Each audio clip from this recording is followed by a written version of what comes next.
What's something you'll always remember about him? Dr. Duke, Yeah. his colorful language. My sister's a nurse on the Trauma Floor at Memorial. She's always talking about that. I very rarely ever saw him get mad at any of the EMS crews. We would bring in some very bad patients, and there would be chaos in the trauma room while people were trying to do things. And the one thing I'll always, he may be rough, gruff, use his language to get things done, scream and yell and everything at the people, at the residents, at the doctors. But I never saw him mistreat a nurse or any of the paramedics that came into the room.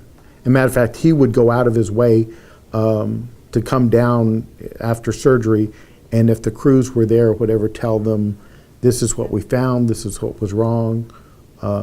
He was very much very good at teaching them about what was going on and why things happened, and so I'll always remember that. He was he was all around just a very good person to be around, to learn and to understand. If you were hurt, that was the person you wanted taking care of you.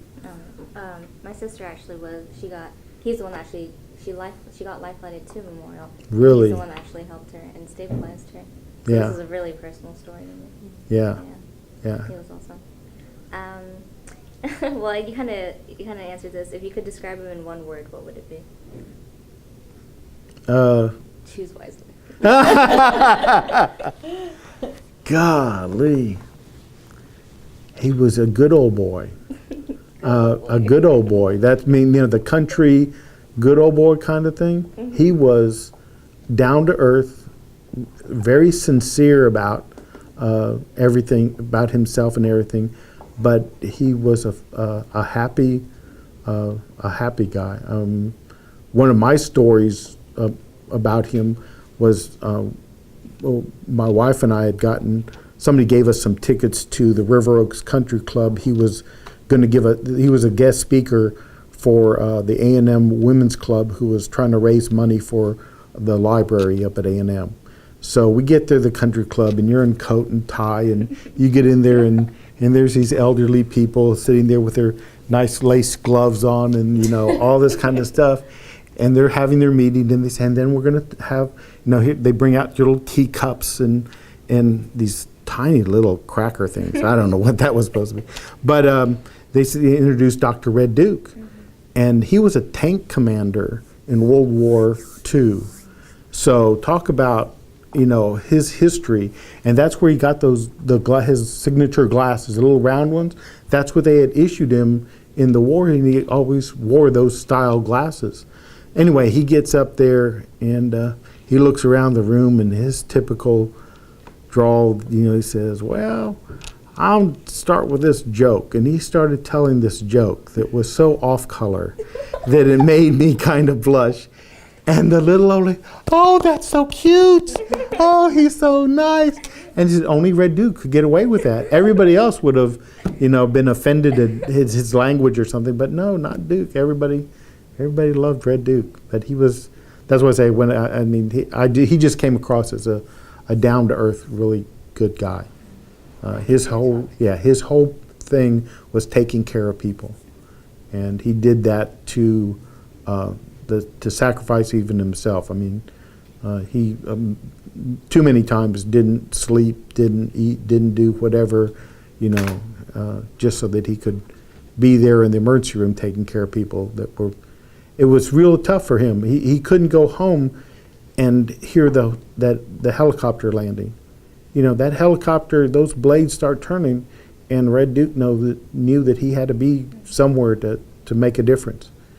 And yeah, that's kind of what I remember about him. He seems like an amazing person to me. Yes, yeah.